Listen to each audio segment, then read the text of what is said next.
रवि शाखा की तरफ से इन्होंने भी एक लाइन लिखकर भेजी है।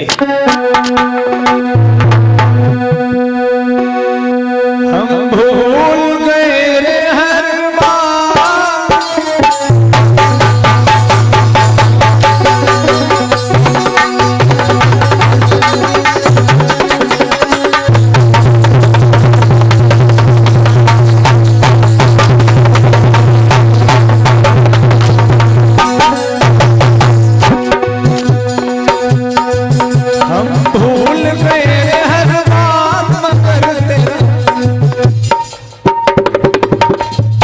क्या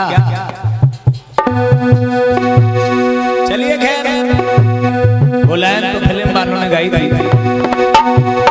हम सब कुछ भूल गए लेकिन क्या नहीं भूले, हम भूल गए रे हर बात मगर पाखंड नहीं भूले।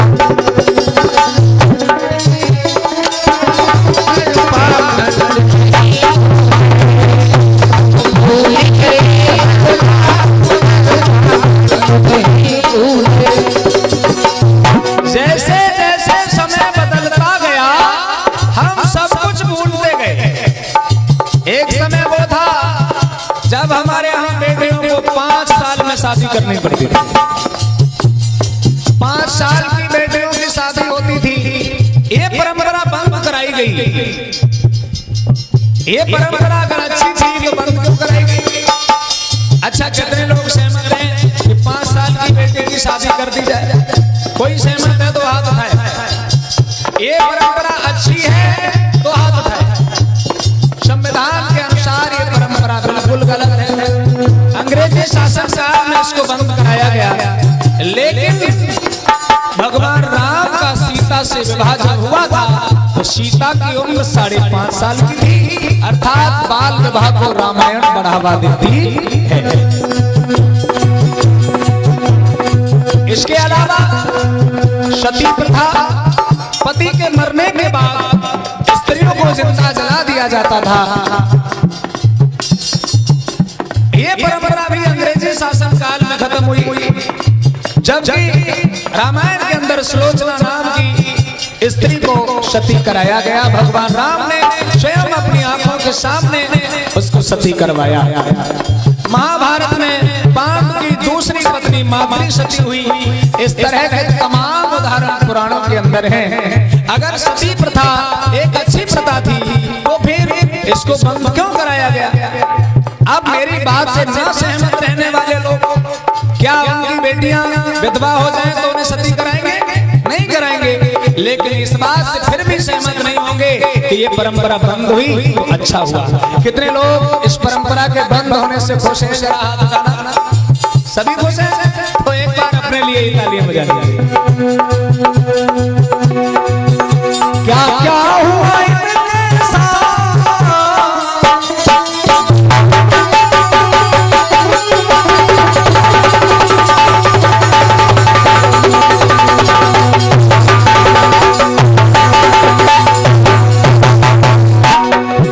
क्या क्या हुआ इनके साथ मगर पाखंड नहीं भूले।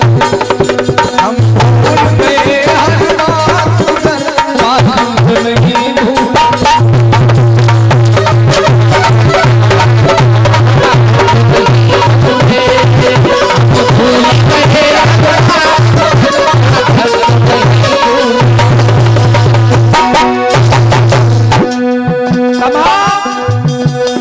लोगों को मंदिर में नहीं घुसने दिया जाता था, तो उन लोगों ने कहा तुम नहीं घुसने दोगे तो हम अपना मंदिर अलग बनवा लेंगे।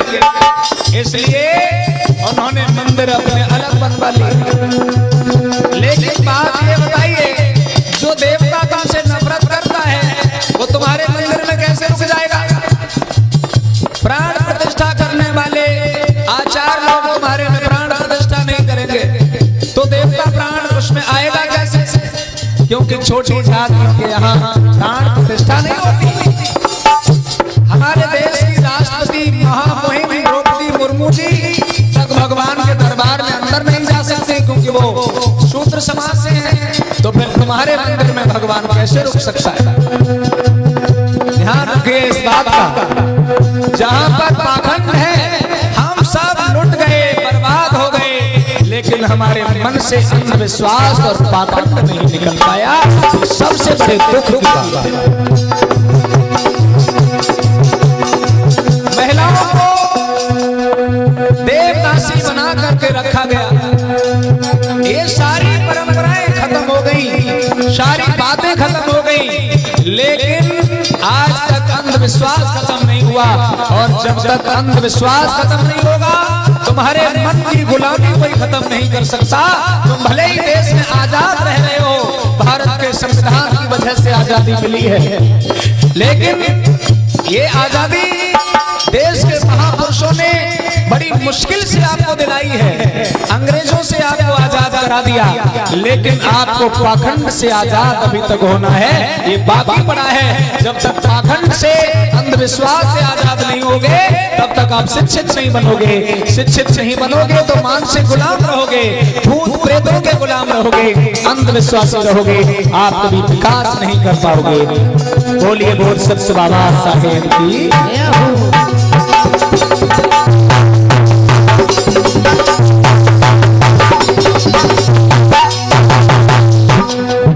हम भूल गए हर बात, मगर पाखंड नहीं भूले।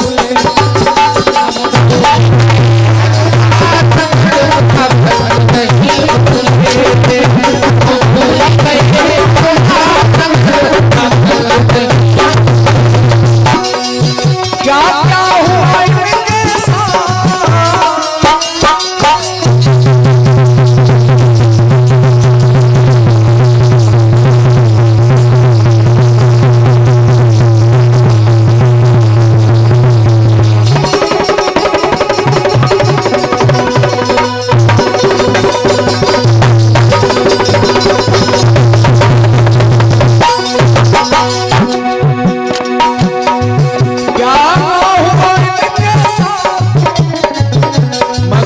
पाखंड नहीं।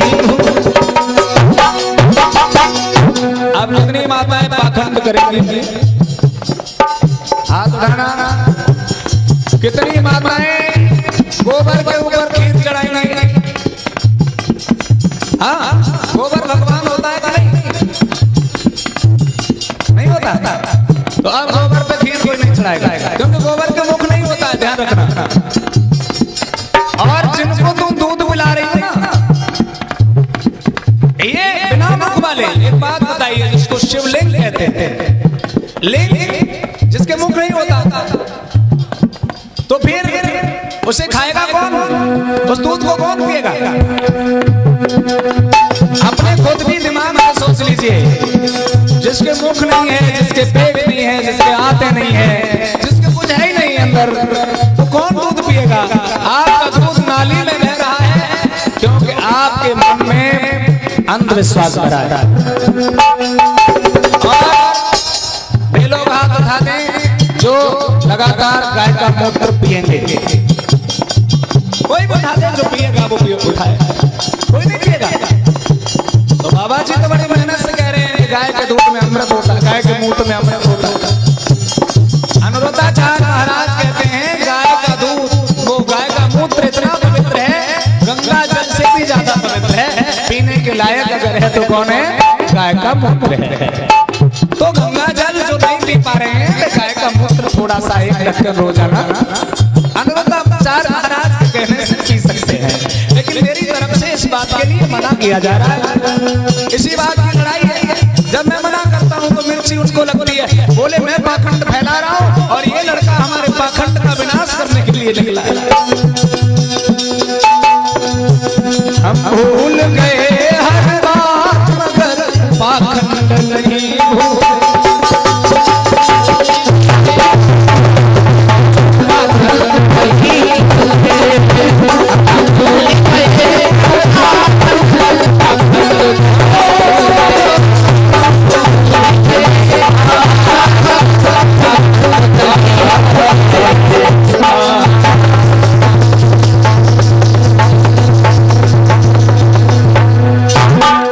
इसलिए यहां प्रकृति ने कहा मैं आपसे शादी करना चाहती हूँ। भोजन करने के बाद आनंद ने पुनः मना कर दिया कि मैं शादी नहीं कर सकता। 200 रुपए प्रेमचंद शाह के शाहजहांपुरा की तरफ